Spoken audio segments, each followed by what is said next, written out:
Mabuhay and good day, everyone. Today we are going to embark on an enlightening journey through the rich and storied history of the Philippines as we explore the remarkable events that lead to the birth of our beloved republic.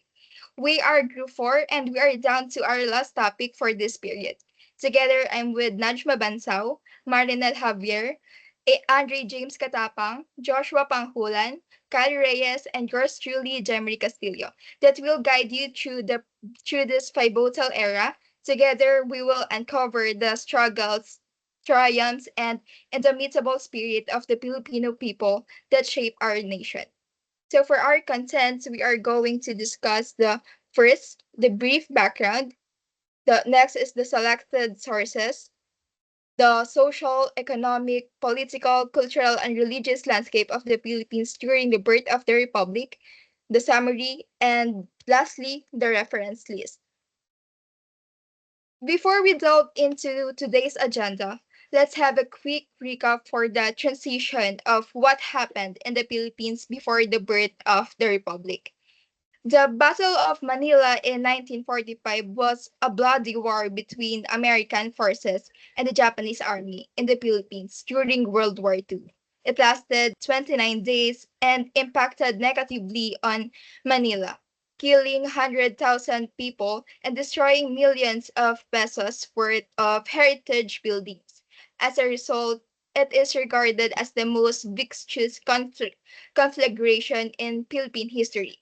The revolution in the current war has pursued and achieved the separation of the Philippines from the Spanish monarchy and their formation into an autonomous state with its government known as the Philippine Republic. The birth of the Republic also highlighted two films, which are the Dekada 70 and Batas Militar. Dekada 70 is a 2002 Filipino drama film about a middle-class Filipino family attempting to survive during dictatorship period. While Batas Militar is a Filipino television documentary film from 1997 about martial law in the Philippines during Ferdinand Marcos presidency. So here are the primary and secondary sources that we commonly use or the most used sources on our report. For the primary sources, we gather data from the survey on the overseas Filipino sources in 2009 from National Statistics Office in Manila, Philippines. For the secondary sources, we have two. First is the book Readings in the Philippine History written by Candelaria and Alporja. The second source is actually from the website of Philippine History Organization. It is an article about the timeline of the Philippine history published on January 11, 2020. Now, let's talk about the social issues during the birth of the Republic. First, liberty. As we all know, liberty has never been granted to Filipinos since we were colonized by the Spaniards. But the United States Navy reported Aguinaldo back to the Philippines after the Spaniards were defeated by the Americans in the Battle of Manila Bay. And the Philippines Declaration of Independence was issued on June 12, 1898, along with several decrees that established the Philippine Republic.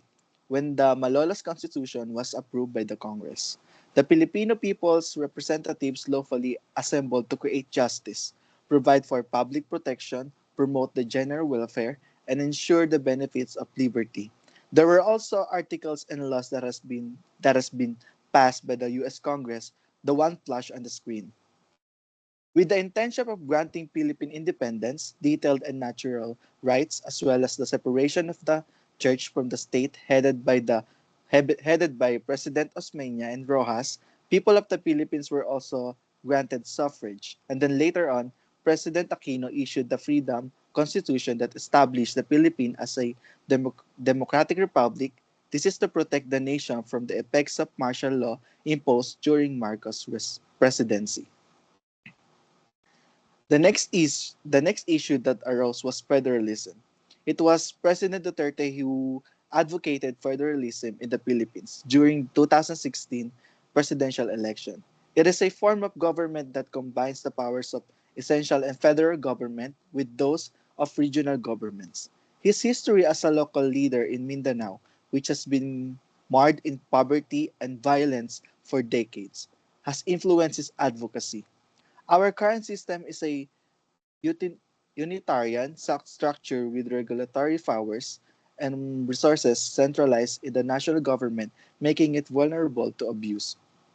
People are governed by dynasties in a unitary government which is controlled by an economic elite and is threatened by criminal syndicates. Capturing government powers in a federal state is way more difficult than in a unitary state.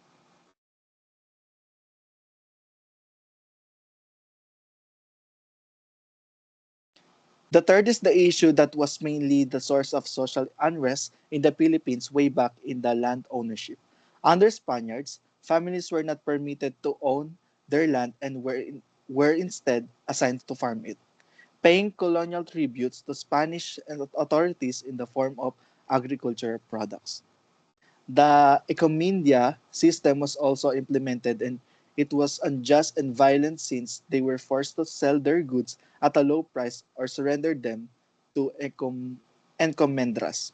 This system, which the Spaniard introduced, became a bitter source of hate and resentment among the Filipinos, leading to abuse and unfair increases in the rent paid by the Filipinos. Under American Under Americans, landlessness was identified as a primary source of social unrest in the Philippines, and the Americans attempted to address the suffering of tenant farmers by imposing a number of land policies. Land ownership did not increase during this period. In reality, it deteriorated since there was no limit on the size of land holdings that people could purchase, and possession was only available to those who could afford to buy, register, and obtain fixed property.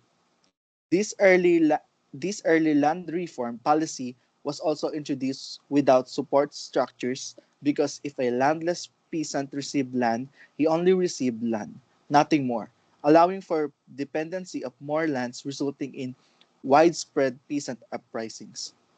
The Sokdala uprising also happened, and it was a peasant rebellion that lasted for 2 days. This historical event depicts the social inequity caused by land ownership and tenancy issues in the region. During the years of Commonwealth government, the situation worsened as peasant uprisings expand and the landlord-tenant relationship became over disputed.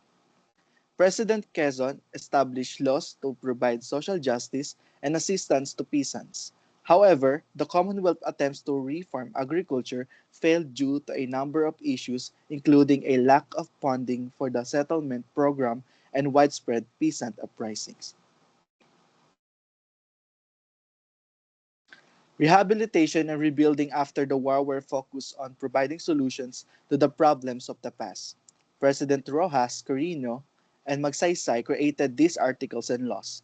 Despite a more deliberate attempt toward agri- agrarian reform, the farmer situation remains severe due to a shortage of funds and insufficient support facilities for the program. The landed elite refused to comply entire and oppose the programs. Different laws had been created under President Marcos, Aquino, and Ramos in dreaming of granting the farmers to own their land. But genuine agrarian reform in the Philippines is still a dream for Filipino farmers who have fought for land ownership rights for decades. Lastly, was the unending regressive tax and corruption issue. Taxation in the Philippines during the Spaniard colonial period was characterized by the heavy burden placed on the Filipino and the corruption of the principales or the former datu who were co-opted by the Spaniards to control the natives on their behalf. The principales were able to enrich themselves by pocketing chuditos or chidiotos, while the peasants were left to abuse. Heavily taxed peasants made the rich richer and poor poorer. No fixed rule, only their desires on the day you accept the condition. The contracts will be written which cannot be changed for 4 years, nor receipt every time you pay, and it has no signature in the place where the amount paid ought to be. Under Americans, they adopted the Spanish taxation system with some additions. Not noting that the Spaniard system was ineffective and regressive, the Underwood-Simon Starf Act was passed, resulting in a reduction in the revenue of the government and to make up for the loss. New sources of taxes were introduced to create more revenue for the government. However, these new creations were enough to increase government revenues during the Commonwealth period. New policies and laws were implemented such as National Interval Revenue Code to make the taxation system appear more equitable. While there was progress, the lower classes continued to feel the burden of taxes while the upper classes were able to use the situation to their advantage.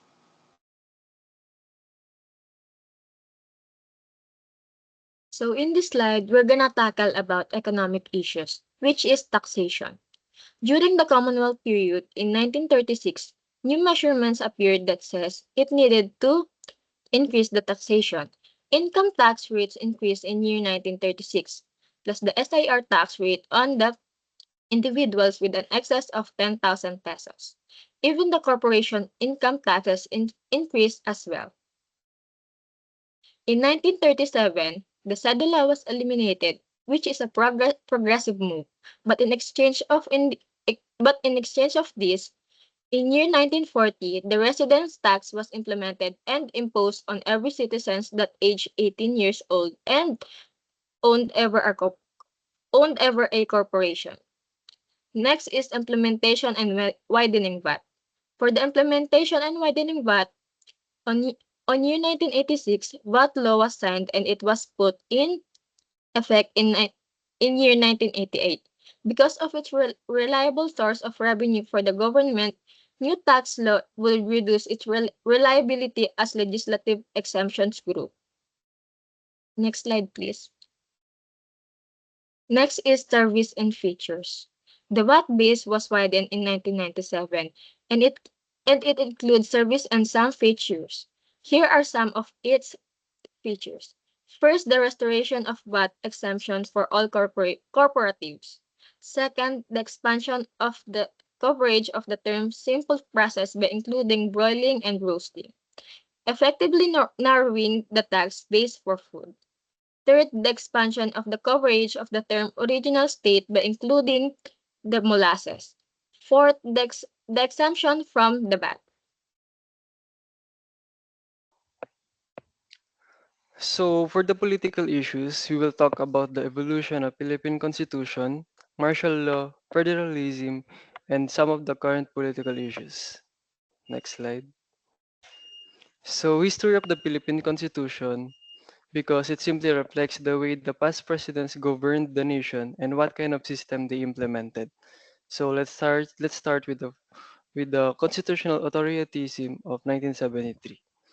So on 1967 Philippine Congress, in the initiative of Ferdinand Marcos, they passed a resolution calling for a constitutional convention to change the 1935 constitution. So after it was approved, Marcos dictated some provision of the constitution, manipulating the documents to hold onto power as long as he could because year was of term was nearly approaching to end, so he did everything to extend his term. He passed martial law and he called it the Constitutional Convention.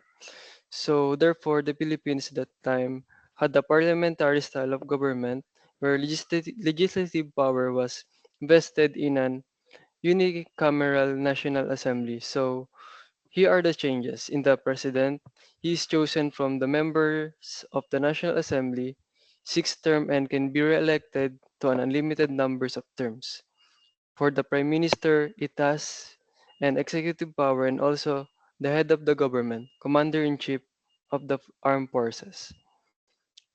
On 1981, the parliamentary system was formally modified to a French-style semi-presidential system where executive power was restored to the president who was to be directly elected. There was a change from parliamentary to semi-presidential type of system to keep executive powers and abolish the Senate.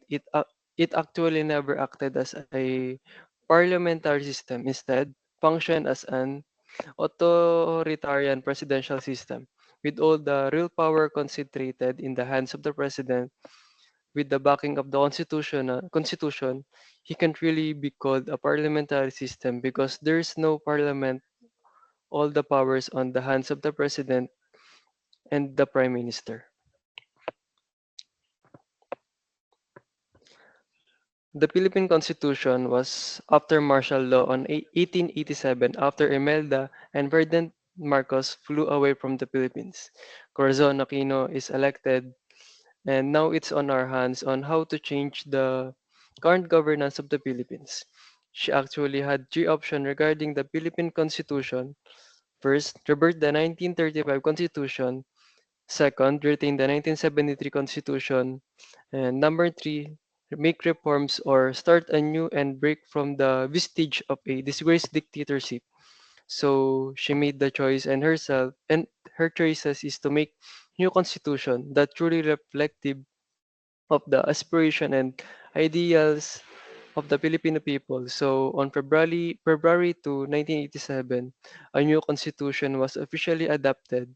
Therefore, the Philippines had a democratic republican state where sovereignty resides in the people and all government authority emanates from them.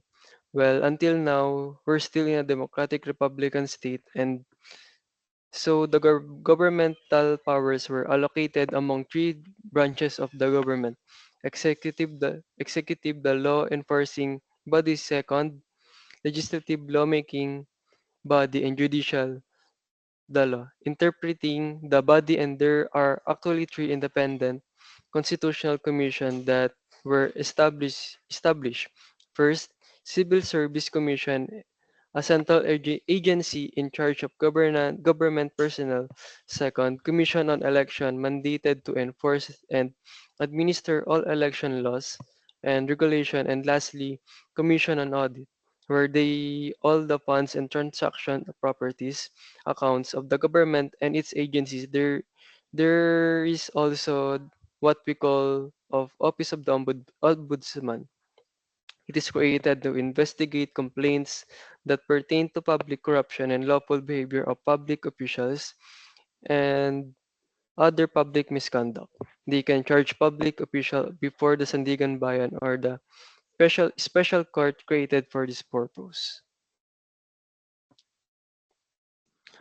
Third attempts to amend or change the 1987 Constitution. There are actually three methods by which a constitution can be amended. First, Constituents Assembly or CONAS. Second, Constitutional Convention or CONCON. And lastly, People's Initiative or PI. Here are some of the attempts all throughout the history. On 1995, Secretary of the National Security Jose Almonte drafted a constitution but it was exposed to the media, therefore it never prospered. Second, on 1997, a group called PIRMA hoped to gather signatures from voters to change the constitution through a people's initiative, but it did not push through because, as per the court, it doesn't have an enabling law. Next, former President Jose Ejercito Estrada formed a study commission to investigate the issues surrounding charter change, focusing on the economic and judiciary provision of the Constitution, but it was blocked by all different entities. Next, House Speaker Jose de Venecia, who endorsed constitutional change through a constituent assembly, which entails a two-third votes of the House to prosper amendments or revision to the Constitution. But it was not successfully because since Arroyo's term was mired in controversy and scandal, including the possibility that she would extend her term. So it's like what Marcos did. He will just extend the term. That's why he will make changes to the constitution. And lastly, Speaker of the House, Feliciano Belmonte Jr., he attempted to introduce amendments to the constitution that concern economic provision that aims toward liberalization, but it did not see the light of the day. Believe that the wealth should be evenly distributed in the Philippines instead of concentrating in Manila, which is the capital of the country. So federalism is a type of government or form of government, a central governing authority, and constituent political units constitutionally share sovereignty. So, aside from the country, the autonomy is divided into smaller portions. Therefore, central government and regions share powers.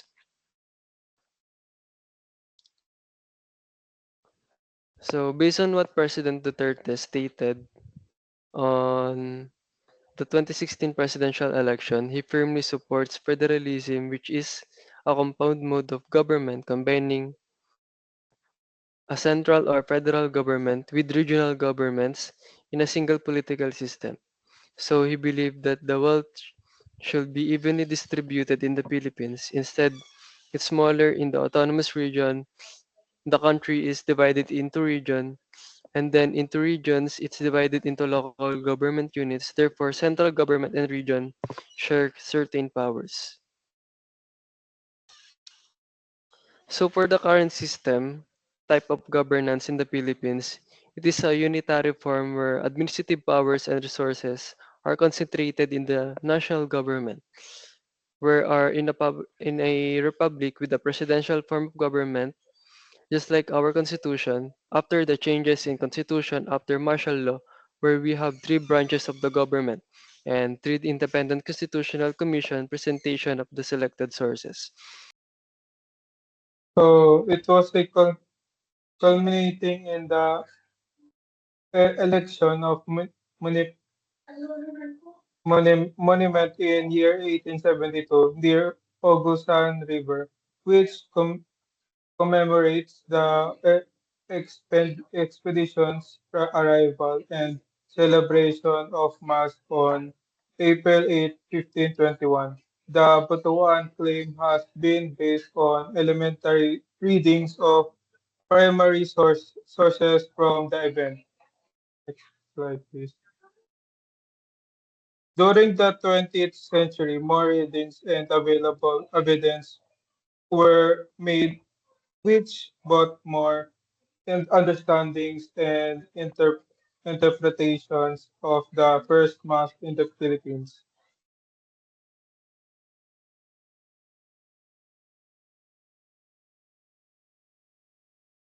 So, for our cultural issues, millions of Filipinos are living in the Philippines every year. This is a normal Filipino thing, and I think it's even a part of the Filipino culture, even have a world for Filipinos to go back home just to visit their family. We call them balikbayan. And you know that this thing happening where millions and millions of Filipinos literally live in the country. We call it Filipino diaspora. What is the meaning of Filipina diaspora? The dispersion of any people from their original homeland. That's literally what happened in the Philippines right now. Life is hard in the Philippines. Living life in the Philippines can be harsh. People literally find food from the garbage, and that's one of the reasons why Filipinos want to get out to their country to make money abroad for a bit. That's the Filipino way. But if we see the reality that every country, city, culture, nation, community has their own flavor of their way of being. When you go abroad and live there for a bit, get to know their culture, and after that you will realize you will appreciate where you are from. As we can see, this is literally system designed for Filipinos who are not that well. The system is crying them down. The system is the system in the Philippines is designed to keep the poor and the rich rich. If we have the system that doesn't benefit you or your fellow Filipinos and you leave the country for other opportunity out there just because we have corrupt politics, wrong leaders and incorrect system. The Philippine system has political dynasties, and this dynasty literally composed political family who had run over the province per town for a year, and one of the way of that is vote buying during election. They give money to all the voters in the Philippines, and the voters are happy, and during the reign of political leaders, they literally hold the cash and preparing for the next election, and the cycle will continue. Next slide. Next is the cultural landscape. The apple of cultural landscape is the eastern flank of the Cordillera Central Mountain Range in the heart of Luzon. Hundreds of man-made terraces stand as the main cooperative spirit and ingenuity of a people who settled, thrived in this rugged environment, facing limited land and soil resources. These early inhabitants developed four terraces complex during the 16th century. For the cultivation of rice, today the structures are still heralded as some of the world's best example of soil conservation technology. For the indigenous Ifugao people, women tamed them throughout the century. The terraces symbolizes the survival of their distinctive cultural legacy. This majestic cultural landscape was inscribed on the World Heritage List in 1995. And in 2001, it was placed on the list of World Heritage in danger through the physical deterioration and loss of the site's cultural underpinning. The terraces continue to face disgracing use and are now treated by wild-scale abandonment. The wild-derived terraces of the Philippines called the Diera underscored the challenge of conserving a once dynamic environment that has lost focus, primary function for agriculture, productivity, and the people who have traditionally maintained it as they leave the region to pursue other employment opportunities. This situation required innovation approach to preserve the community as well as the historic landscape and relate man-made structures. Next slide. For the overpopulation and poverty, there are major causes why poverty is happening to our country. Having an irresponsible leader or government official is one of the reasons for this problem. The issues of rob and corruption takes place because after many years still, there are officials who use their position and power in getting money from the points and use it for their self-interest, instead of using it in providing the needs of citizens for our country. However, it is not always the fault of the government. Citizens also make mistakes. It is what we call overpopulation. It's caused poverty because some couples and families are not having proper family planning, and nowadays pregnancy happens at an early age that adds up to our population. The funds will not enough to all of us. That's why some of people will not give them the things that they need. Another reason is that leads to poverty is the lack of opportunity for the people who work and have a higher salary. A large amount of the population doesn't have a chance to work because there are limited and high standards to be employed. These days, applicants must have graduated college and have experience to be accepted in jobs when they are not employed. They do simple jobs that are not enough to get their high salary to provide for their personal needs. So, to sum up our report, the Philippines' history is marked by a long struggle for liberty, starting with the Spanish colonial period and the establishment of Filipino governance with the Malolos Constitution. After separating from Spanish rule, the country faced American colonial policies and achieved the autonomy post World War II, despite the devastating Battle of Manila in 1945. Under Marcos' dictatorship, and martial law, depicted in the films like Dekada 70 and Batas Militar, the country faced severe repression until President Aquino restored democracy with the Freedom Constitution. Agrarian reform has been a persistent issue with the various administrations attempting to address land ownership injustices, but often facing resistance. Taxation and corruption have plagued the nation since Spanish rule, failing to alleviate the burden on the poor. Constitutional changes reflect shifts in governance from Marcos' manipulation of the 1973 Constitution to Aquino's democratic 1987 Constitution and ongoing efforts to amend it. President Duterte's for federalism aims to decentralize power, addressing the centralized unitary system. Cultural and cultural and social issues such as the Filipino diaspora, overpopulation, poverty, and the preservation of cultural heritage remain significant challenges, compounded by political dynasties and systematic inequalities. So here is our properly cited reference list of all the sources that we use to accomplish this report. And that would be all. We hope that you learned something from our report today, and thank you very much for listening.